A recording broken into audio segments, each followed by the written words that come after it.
இங்க வந்து ஏற்கனவே கடந்த சட்டசபை தேர்தலில் 2021 தேர்தலில் போட்டியிட்ட இந்தியா கூட்டணியில் இருந்த கூட்டணி கட்சிகளா இருக்கிற எந்த ஒரு கட்சியும் திமுக விட்டு வெளியில போல. நல்லா கவனிச்சுங்க, 21 தேர்தலில் திமுகவுடன் அணி சேர்ந்த எந்த கட்சியும் இதுவரை திமுக வந்து அதிகாரப்பூர்வமாக வெளியில போல. ஆனால் புதிதாக ஒரு கட்சி உள்ள ஆட் ஆயிருக்கு, அது தேமுதிக.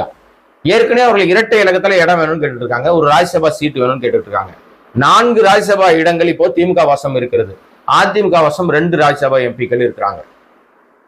இப்ப 2 அவங்க கொடுக்க முடியாது. அவர் என்னதான் அறிக்கை 25 ஒரு அறிக்கை வெளியிட்டு இருந்தாலும் வருகிற தேர்தலில் நாங்க தருவோம்னு சொன்னா கூட அதற்கு வாய்ப்பு அங்க கிடையாது, 0. அங்கிருந்து அவர்களுக்கு அந்த அந்த சமிஞ்சை வந்துருச்சு, அதிமுக ராஜ்யசபா கிடைக்காது, இடங்களும் மிக குறைவாகத்தான் வழங்கப்படும் சொன்ன உடனே அதுவும் வெற்றி பெறுகிற கூட்டணியா என்றால் அது பெரிய கேள்விக்குறியா இருக்கு.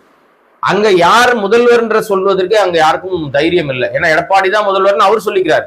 ஆனால் அந்த அணியில இருக்கிற யாரும் அவர்களை ஒரு பொருட்டாக மதிப்பதே இல்லை. பாஜக வேறு வேலை பார்த்துக்கிட்டு இருக்காங்க, பின்வாசல் வழியாக அவர்கள் தங்களுடைய நிலைப்பாட்டை உறுதிப்படுத்திக்கிட்டே இருக்காங்க.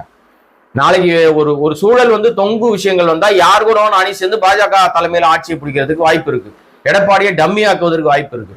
அந்த மாதிரி கூட்டணியில போய் நம்ம மாட்டிக்கிட்டோம்னா சிக்கல் ஆயிடும்னு ஒருவேளை பிரேமலதா விஜயகாந்த் நினைத்திருக்கலாம்.